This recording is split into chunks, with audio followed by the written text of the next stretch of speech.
अच्छे लोग दुखी क्यों रहते हैं और पापी पाखंडी लोग हमेशा खुश रहते हैं और मौज उड़ाते हैं? इसके दो कारण हैं। दोनों ही कारण मैं आपको आज बताती हूँ।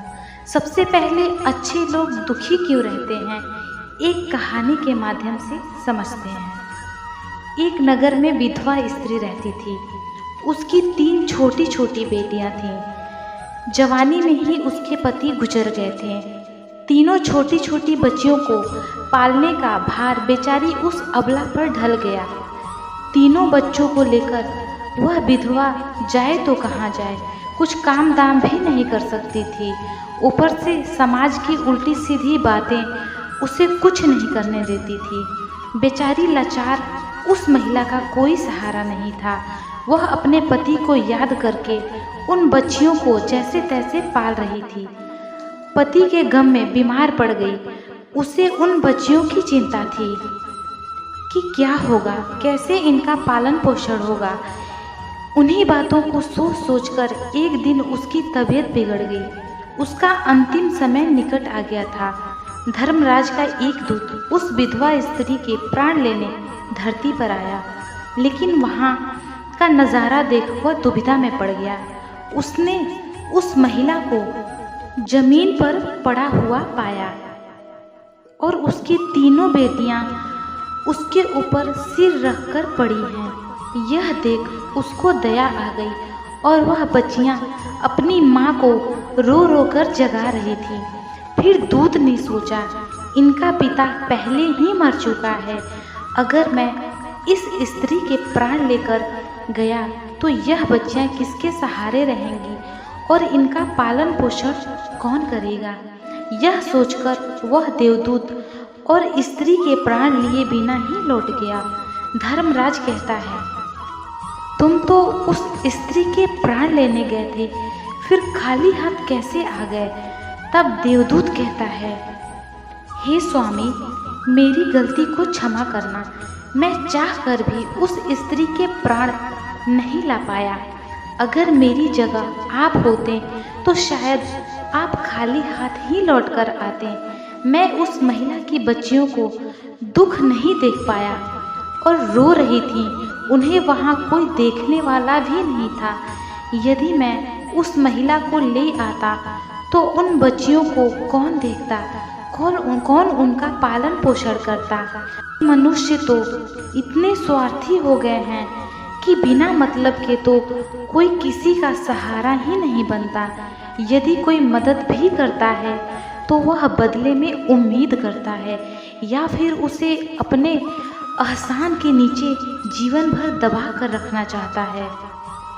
देवदूत कहता है, हे स्वामी, उस महिला को थोड़ा और समय दे दिया जाए ताकि वह अपनी बेटियों को पाल पोस कर बड़ा कर सके। देवदूत की यह बात सुनकर धर्मराज ने उसे डांटते हुए कहा, अरे मूर्ख, ईश्वर की बनाई गई सृष्टि में ना कोई एक क्षण घट सकता है और ना कोई बढ़ सकता है। उसकी मर्जी के बिना ना उसे जीवन दे सकते हैं और ना समय से पहले मार सकते हैं। ईश्वर जो करता है सबके साथ अच्छा ही करता है। तुम कौन होते हो विधाता के नेक को बदलने वाले? तुमने उस महिला को ना लाकर ईश्वर के नियम का उल्लंघन किया है। तुमने बहुत बड़ा अपराध कर दिया, इसलिए तुम्हें इसका परिणाम भोगना ही पड़ेगा। जाओ, जिस पृथ्वी के मनुष्य से तुम्हारी इतनी ममता है, उस पृथ्वी पर मनुष्य बनकर अपना पाप भोगो।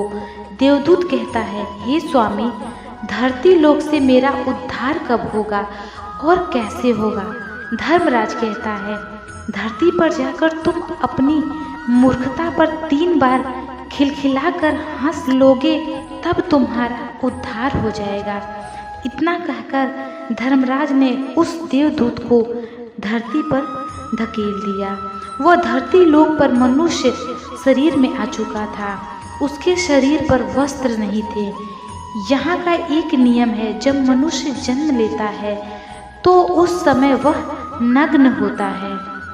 देवदूत ने जन्म तो नहीं लिया और वह निर्वस्त्र ही एक सड़क के किनारे पड़ा ठंड से ठिठुर रहा था। वहीं से एक मोची गुजर रहा था। वह मोची अपने बच्चों को ठंड से बचाने के लिए कपड़े ले जा रहा था। रास्ते में ठंड से ठिठुरते एक नग्न व्यक्ति को देखकर उसे दया आ गई। उसने अपने बच्चे को तो कपड़े नहीं दिए और कपड़े लाकर उस देवदूत को दे दिया। देवदूत कहने लगा, हे भाई, आपने मुझे कपड़े देकर मुझ पर बहुत बड़ा उपकार किया है, लेकिन कपड़े देकर आपने मुझे ठंड से तो दूर कर दिया। लेकिन मेरा यहाँ ना तो कोई घर है और ना कोई परिवार, ना कोई भोजन, ना कोई साधन। तब मोची बोला, हे भाई, तुम मेरे घर चलो, मैं तुम्हारा सारा खर्चा उठा लूँगा। और वह मोची देवदूत को लेकर घर पहुँचा। उधर मोची की पत्नी ने देखा कि उसका पति बच्चों का कपड़ा लेने गया था। कपड़े तो कुछ लाया नहीं, उल्टा एक आदमी को घर बुला लाया। पत्नी अपने पति से झगड़ने लगी और उसे भला बुरा कहने लगी। यह सब देखकर वह देवदूत बहुत जोर जोर से हंस पड़ा। मोची ने पूछा, अरे भाई, तुम हंसते क्यों हो? ऐसा क्या देख लिया? तब देवदूत ने कहा, हे भाई, मेरी हंसी का रहस्य मैं आपको नहीं बता सकता। समय आने पर तुम्हें अवश्य बता दूंगा। वह देवदूत मोची के घर में रहने लगा और कुछ ही दिनों में उसने मोची का सारा काम सीख लिया। देवदूत के द्वारा बनाए गए जूते और चप्पल की खूब बिक्री हो रही थी। कुछ ही दिनों में मोची धनवान बन गया। दूर दूर तक उसके जूते फेमस हो गए थे। यहाँ तक कि राजा महाराजा तक उसके जूते ले जाते थे। जब से देवदूत उसके घर आया था, उसकी तो किस्मत ही चमक गई थी। धन की कोई कमी नहीं रही, सब कुछ अच्छा चलने लगा। एक दिन की बात है, राजा का एक सैनिक चमड़ा लेकर उसी मोची के पास आया और बोला, देखो, हमारे महाराज इस चाम के बने जूते पहनना चाहते हैं। यह चाम बड़ा कीमती है। तुम ठीक से इसे एक जोड़े जूते तैयार कर दो। यह चाम खराब नहीं होना चाहिए, पर ध्यान रखना, इस चमड़े के जूते ही बनने चाहिए। भूल से भी इसकी चप्पल मत बना देना। राजा का सैनिक चमड़ा लेकर चला गया। इधर मोची ने भी देवदूत को समझाया कि देखो, राजा वाली बात है, इसमें कोई गलती ना करना। चमड़ा भी बहुत कम है, इसलिए चमड़ा खराब नहीं होना चाहिए। वह बोला है जूते, तो जूते ही बनाना, चप्पल मत बना देना, नहीं तो राजा हमें कठिन से कठिन सजा देंगे। मोची के इतना समझाने के बाद भी देवदूत ने चमड़े से चप्पल ही बनाई। चप्पल देकर मोची की सांसें फूल गई। वह देवदूत को डांटने लगा, यहाँ तक कि डंडा लेकर उसे मारने के लिए दौड़ा। कहने लगा, अबे मूर्ख, तुझे बार बार समझाया कि जूते ही बनाना, लेकिन तूने चप्पल ही बना दी। अब राजा हमें नहीं छोड़ेगा, तू भी मरेगा और साथ में मैं भी मारा जाऊंगा। वह हमारे पूरे घर को फांसी लगवा देगा। मोची को अत्यंत दुखी देखकर देवदूत एकदम से देखकर खिलखिलाकर हंसने लगा। मोची बोला, अबे मूर्ख आदमी, काम बिगाड़कर अब हंस रहा है।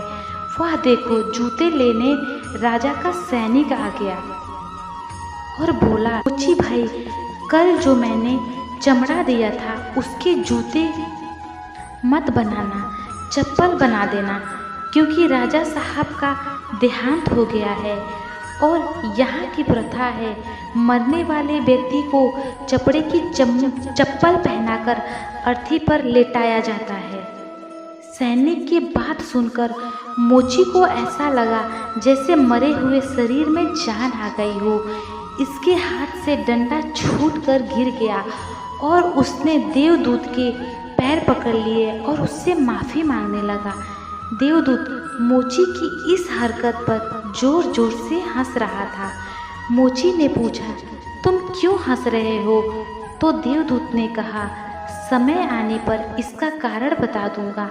दूसरे दिन एक बुढ़िया के साथ 3 लड़कियां मोची की दुकान पर आई थीं। उनकी शादी होने वाली थी और वह तीनों अपने लिए जूतों की नाप देने आई थी। देवदूत ने तीनों लड़कियों को पहचान लिया कि यह 3 वही लड़कियां हैं जिनकी माँ को न ले जाने के कारण आज मैं अपने किए की सज़ा भोग रहा हूँ। और यह लड़कियाँ काफ़ी बड़ी हो गई हैं, अच्छे घर में पली बड़ी मालूम पड़ रही हैं। बुढ़िया कहती है, हाँ बेटा, बचपन में इसकी माँ चल बसी, इसलिए इसको मैंने मेरे पास रख लिया।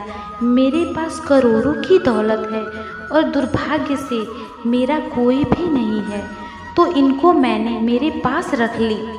मैंने इनको पढ़ाया लिखाया, अच्छे खानदान में शादी करने जा रही हूँ। लड़कियों का भाग्य देखकर देवदूत सोचता है, परमात्मा जो करता है अच्छा ही करता है। अगर उस समय इनकी माँ नहीं मरती तो आज यह भूखमरी और दरिद्रता में ही पड़ी रहती। इनकी माँ के मरने के बाद आज तीनों लड़कियाँ बहुत बड़े घराने की बहू बनने जा रही हैं और इस बुढ़िया की करोड़ों की संपत्ति की मालिक भी बन चुकी हैं। यह सब देखकर देवदूत अपनी पहले की मूर्खता को सोचकर जोर जोर से हंसने लगा। मोची ने पूछा, आप क्यों हंस रहे हो? अपनी हंसी का कारण बताओ।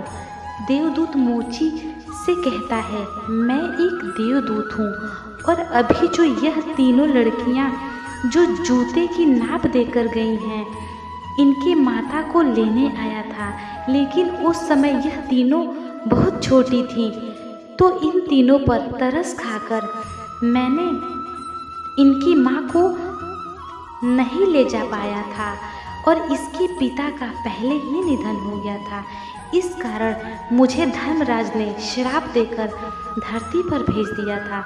मैं बिना कपड़े के एक सड़क के किनारे पड़ा था, तब तुम मुझे अपने घर ले आए और उस समय तुम्हारी पत्नी तुमसे खूब लड़ी, क्योंकि तुमने अपने बच्चों के कपड़ों के पैसों से मेरे लिए कंबल और कपड़े खरीद लिए थे।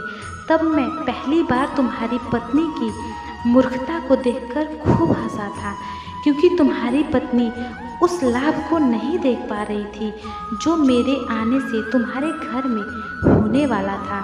और दूसरी बार हंसी जब आई थी तब तुम राजा के जूते नहीं बना सके और तुम डंडा लेकर मेरे पीछे भागे थे।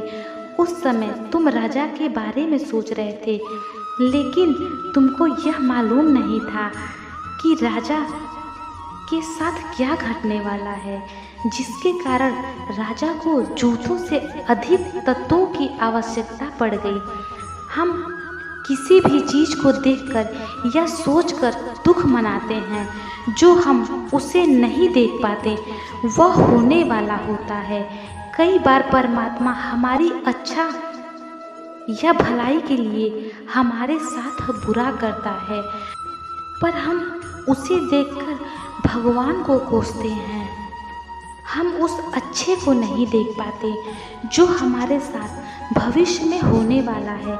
कई बार हमारे साथ वर्तमान में अच्छा होता है तो हम बहुत खुश होते हैं, लेकिन हम यह नहीं देख पाते कि भविष्य में क्या होने वाला है। हमारे साथ हमेशा 2 तरह की घटना होती है, अच्छी और बुरी, लेकिन हमें हमेशा यह सोचना चाहिए भगवान जो करेगा अच्छा ही करेगा। यह सोचकर आगे बढ़ते रहना चाहिए। अच्छे लोग दुखी इसलिए रहते हैं कि अच्छे लोगों के साथ बाद में अच्छा हो सके, और दूसरा कारण यह है कि अच्छे लोग हमेशा ईश्वर से जुड़े रहते हैं और इनको ईश्वर से जुड़ा रहना भी ज़रूरी है कि उन पर दुख आते रहना चाहिए। अंत में देवदूत मोची को सब कुछ समझाकर वापस धर्मराज के पास चला गया।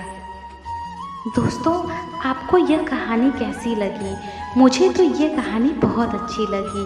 अगर आपको यह कहानी अच्छी लगी हो तो वीडियो को एक लाइक ज़रूर करना, और मेरे चैनल पर नए हो तो मेरे चैनल को ज़रूर सब्सक्राइब करना।